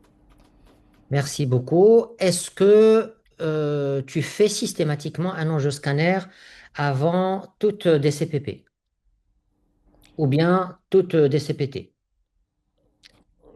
Oui. Bon, là, la Pour réponse est résumer, dans la oui. question. Pour Oui, résumer, oui, parce que encore une fois, ça apporte des informations pour la réouverture sternale et pour préparer la réintervention. oui. Mais aussi, quand il s'agit d'une anatomie complexe aussi, tu es d'accord que ça peut aider aussi. Quand on a un Alors doute oui, sur bien le... sûr. Non, mais des fois, ça peut être redondant avec les autres examens. Je pense au cathétérisme. Ça peut être redondant, mais ne serait-ce que pour préparer la réintervention, c'est indispensable. Alors, bien entendu qu'après, ça peut apporter des informations complémentaires intéressantes, évidemment. Évidemment. Est-ce qu'on a une idée sur le plus vieux Norwood actuellement? Tu as une idée? Le plus vieux Norwood vivant. Non, enfin, oui, on a une idée. Je pense que ça, je pense que les premiers Norwood qui ont été faits, bon, il y a eu beaucoup de casses dans les années 80, mais je pense que certains ont survécu et sont allés au troisième temps. Et certainement que quelques-uns doivent être vivants, donc ça doit être 40, 45 ans. Merci beaucoup. Alors, est-ce qu'on peut donner des AOD? Bon, si je peux répondre à la question, d'habitude, on donne des antivitamines K, mais pas systématiquement dans un fond-temps. Alors, les recommandations sont claires maintenant, c'est quand il y a des antécédents de thrombose, quand il y a une fibrillation atriale, enfin des situations où il y a un haut risque de maladie thromboembolique. Sauf que on s'est rendu compte effectivement qu'il y a des micro-emboles pulmonaires qui peuvent survenir et qui peuvent endommager le fond de teint. Et donc, c'est pour ça que on donne en général des antivitamines K. Alors, est-ce qu'on peut donner des AOD? Il n'y a pas beaucoup d'études. Il y a des études émergentes avec les AOD, mais je pense que il n'y a pas encore de recommandations directes sur l'utilisation euh, des AOD. Je ne sais pas ce que vous faites à Bordeaux, François. Est-ce que vous les donnez chez les adultes ou est-ce On que... est assez conservateur, je pense, parce que c'est quand même des patients précieux. Tous les patients sont précieux, mais c'est des patients complexes qu'on connaît souvent depuis longtemps dans les services, donc on est assez conservateur par rapport à ça. Mais je crois qu'il y a une étude qui est en train de se mener sur les AOD Fontan, mais je sais pas où ils en sont, très honnêtement. Merci beaucoup. Alors, après une intervention Fontan par tube extracardiaque en Gore-Tex, vous avez parlé du risque de sténose et aussi du risque lié à la croissance de l'enfant. Comment sont prises en charge ces deux complications? Ah ouais. Alors déjà, pour les anastomoses et les sténoses anastomotiques, le meilleur moyen de prévenir, c'est de faire des anastomoses larges sans sténose. Ça, c'est clair. Bon, après, ça peut arriver. Euh, Généralement, ça peut se traiter quand même par cathétérisme interventionnel. Alors, ça dépend de la sténose, ça dépend de plein de paramètres, mais généralement, on évite d'y revenir chirurgicalement. Et ensuite, en ce qui concerne les tubes, comme on implante des tubes de diamètre 18 mm, ce qui est quand même assez conséquent, c'est généralement suffisant jusqu'à l'âge adulte et au-delà. Sauf que on se rend compte que c'est pas aussi vrai que ça. Parce que avec le temps, malgré les anticoagulants ou les antiagrégants, il y a toujours un dépôt qui se fait à l'intérieur du tube et qui diminue le diamètre effectif de ces tubes. Donc il y a quelques patients à qui on a implanté des 18 vers l'âge de 3-4 ans qu'on va devoir réopérer arrivé à l'âge adulte parce que c'est manifestement trop petit et que ces diamètres un peu restrictifs ne sont pas des bons répondeurs au cathétérisme interventionnel. Donc on devra les réopérer pour mettre en place un tube plus gros. Mais on Absolument. découvre un peu là. C'est un peu nouveau. OK. Merci beaucoup. Alors, est-ce qu'on donne de l'aspirine en post-Fontan? Bon, au moins, si ce n'est pas des antivitamines K, quand il y a des situations à haut risque, comme j'ai dit tout à l'heure. Sinon, si tout se passe bien et que le Fontan coule bien, que le montage est excellent, qu'il y a très très peu de risque de thrombose, bon, au moins de l'aspirine. Mm. Après la première étape, est-ce qu'on ne met pas une bille anti-agrégation plaquettaire pour prévenir les thromboses du tube sano? Non, pas systématiquement. Non, non, le fait que dans des cas de figure très particuliers, comme le cas clinique que je vous ai présenté, sinon c'est une simple antiagrégation. Pour rester un petit peu dans le même sujet, François, s'il te plaît, est-ce que maintenant tu fais des sanos, des neurodes sano systématiquement, ou il y a des cas quand même où on est amené à faire un beauty shunt? J'ai plutôt tendance à faire des Norwood Sano systématiquement. Pour plein de raisons. D'abord, plus on en fait, plus c'est simple. C'est comme toujours. Au début, on avait fait pas mal de Blalock, mais on a eu un peu de casse. Et depuis qu'on fait les Sano, ça va quand même beaucoup mieux, donc on a tendance à rester là-dessus. Il n'y a pas de cas particulier, je pense, où il y ait une non-indication à faire un Sano, hein. Ouais, il y en a peut-être Ouais. une, mais ça m'échappe, quoi. Et on n'arrêtera pas de le dire, c'est que l'intervention de Blalock, c'est pas une intervention simple, hein. Non, c'est pas une intervention simple. Oui, Ah, oui, bah, avec un oui, taux de mais mortalité on est qui n'est dans pas un négligeable. contexte où il n'y a rien qui est simple. Je crois. Absolument. Alors, quelle est la place de la transplantation cœur-poumon chez ces patients à partir de quel âge, selon vos données statistiques, ces indications formelles et son évolution? Est-ce que vous en faites pour le syndrome d'hypoplasie? Quand... Alors, ouais, il y a plusieurs niveaux de réponse. D'abord, il faut savoir qu'il y a des centres aux États-Unis où ils proposent dès la période néonatale les transplantations cardiaques. Euh, Ils ont la possibilité là-bas d'avoir des cœurs, y compris chez les tout petits bébés, de donneurs donc qui peuvent transplanter et donc ça peut se justifier au vu des résultats puisque 15-30% de mortalité c'est beaucoup, la transplantation cardiaque c'est moins, clairement. Bon, ça Oui, c'est un premier niveau de réponse. Après, est-ce qu'on fait de la transplantation cardiaque et pulmonaire chez ces patients-là? C'est plutôt la transplantation cardiaque isolée. cardiaque, oui. Bon, la transplantation cardiaque isolée, elle peut se faire à n'importe quel stade de ce programme de Norwood, hein. Si on a un enfant qui va pas bien avec une fonction qui est pas bonne du VU avant la DCPP, ça peut être une discussion de faire vers l'âge de 6-7 mois une transplantation cardiaque. Là, c'est plus facile d'avoir des cœurs. Même chose avant une totalisation de fond de temps. Si on a une dysfonction du VU, on peut être amené à transplanter le cœur. Et enfin, après le fond de temps, ben, on sait que un certain nombre de patients vont présenter des dysfonctions du ventricule unique. Et dans ce cadre-là, on est plutôt sur la transplantation cardiaque isolée, sauf à avoir des cas très particuliers avec comment ça s'appelle, des hypertension artérielle pulmonaire, mais c'est quand même assez exceptionnel. Donc c'est plutôt des cœurs isolés. Voilà. Et on peut également assister d'ailleurs par assistance circulatoire de longue durée. Ces patients-là, ça nous est arrivé, hein. Ouais, on commence par une ECMO et éventuellement Ouais, compléter par on la peut switch. transplantation. Absolument. Alors, quel est le traitement de l'insuffisance cardiaque du ventricule unique? Bon, ça, c'est un autre chapeau, un autre chapitre qu'on va voir certainement après, mais ça rejoint un petit peu le traitement de l'insuffisance cardiaque du nourrisson, de l'enfant et même de l'adulte. Alors, on donne s'il y a de la congestion, on donne des diurétiques, bien entendu. On donne aussi des IEC, on donne aussi des bêta-bloquants quand on a la possibilité de le faire. Et actuellement, il y a des équipes qui commencent à donner aussi des inhibiteurs des SGLT2 pour ce genre d'indication, même chez les enfants. On n'a pas beaucoup d'études, mais on commence à les donner. Tu voudrais rajouter quelque chose, François? Non,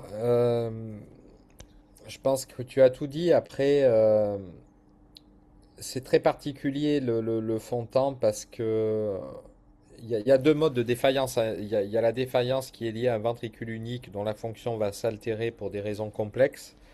Et puis il y a ceux qui vont avoir des failing fond de teint alors qu'on a un ventricule unique qui fonctionne plutôt bien. Donc les traitements, pour le coup, vont se dissocier. Soit ça va être le traitement de l'insuffisance cardiaque classique comme on peut avoir quasiment chez un adulte. Bon, ok, ça c'est la dysfonction du VU. Par contre, les failing fontants, c'est souvent beaucoup plus complexe avec des traitements qui sont pour beaucoup à laisser assez mal codifiés encore aujourd'hui, il faut bien le dire. Et si je peux me permettre un petit résumé concernant le suivi de ces fontants, il faut les examiner correctement, hein. Donc les fontants, il faut examiner, faire un examen complet, rechercher des pleurésies, rechercher des ascites, le débord hépatique, c'est très très important. La turgescence simple des veines jugulaires peut apporter beaucoup d'informations. La radiothorax, le CG pour voir s'il y a des arythmies, c'est très très important. L'échocardiographie, comme on l'a dit tout à l'heure, il faut faire des échographies abdominales pour voir le foie. Il faut faire des analyses de sang aussi pour voir s'il n'y a pas de détérioration du foie, pour voir s'il n'y a pas de fuite protidique importante. Et vraiment, il faut prendre les choses au tout début avant que ça soit trop tard parce que parfois ça va trop vite. Tout à fait. Alors, est-ce qu'on peut avoir une hypertension artérielle pulmonaire ultérieure avec le tube Sano si le diamètre du tube est de 16 millimètres par rapport au Blalock? Du tube est de 16 millimètres par rapport au Blalock, maximum de 6, vu qu'il y a plus de flot. Ben, je pense que la réponse à oui, c'est on calibre pas correctement. Donc ça, c'est Alors oui, enfin plutôt qu'une hypertension artérielle pulmonaire, ça va être un hyperdébit pulmonaire. perd débit. Voilà, qui va entraîner une congestion au niveau des artères pulmonaires. Tout ça souvent aux dépens d'un hypodébit systémique et c'est généralement des situations qui vont pas durer très longtemps, hein. Y compris avec des manœuvres de réanimation adaptées. Donc si c'est le cas, la seule solution c'est d'aller restreindre le diamètre de ce tube sano en le fermant partiellement. Merci beaucoup. Alors, des questions courtes et des réponses courtes, parce qu'il nous reste 3 minutes. Ouais, Est-ce que tu fais naître systématiquement actuellement les fontants, même avec un cathé préfontant qui est correct? systématique. Systématique. OK. Un fantant, enfin, un patient qui arrive à l'âge adulte et tu voudrais lui mettre un fantant. Est-ce que c'est un peu plus compliqué que lorsqu'on on veut le faire vers 3 4 ans? C'est pas forcément plus compliqué. Il faut respecter les critères, les 10 commandements de Fontan.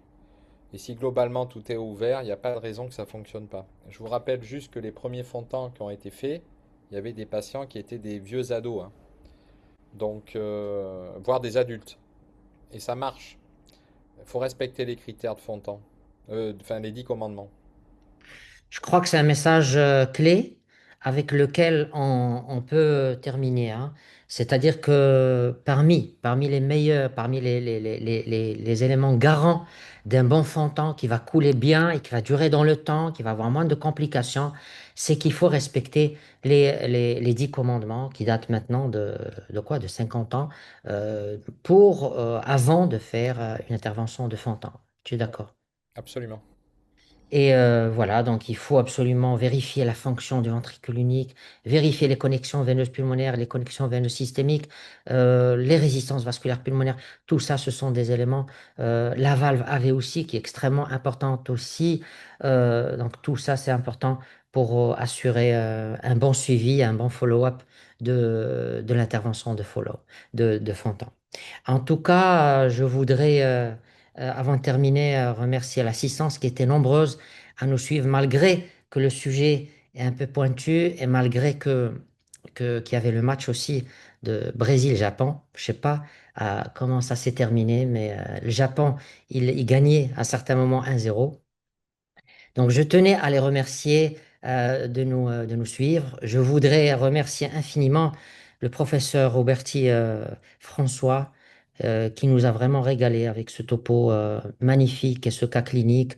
Euh, Super, super, avec des réponses, un débat magnifique, des réponses claires. Le professeur Roberti est quelqu'un vraiment de renom. Il a une grande expérience en chirurgie cardiologique pédiatrique et il dirige maintenant la cardiologie, la chirurgie cardiaque adulte et pédiatrique à Bordeaux. Et vraiment, c'était un honneur de t'avoir parmi nous, cher ami, hein. Merci Merci, beaucoup. merci beaucoup. Je voudrais aussi remercier la société Beyancom au nom de Monsieur Bouziane et de Anas qui a assuré la transmission de ce webinaire. Et voilà, donc je vais vous dire bonnes vacances. On va arrêter juillet et août et on reprendra en septembre.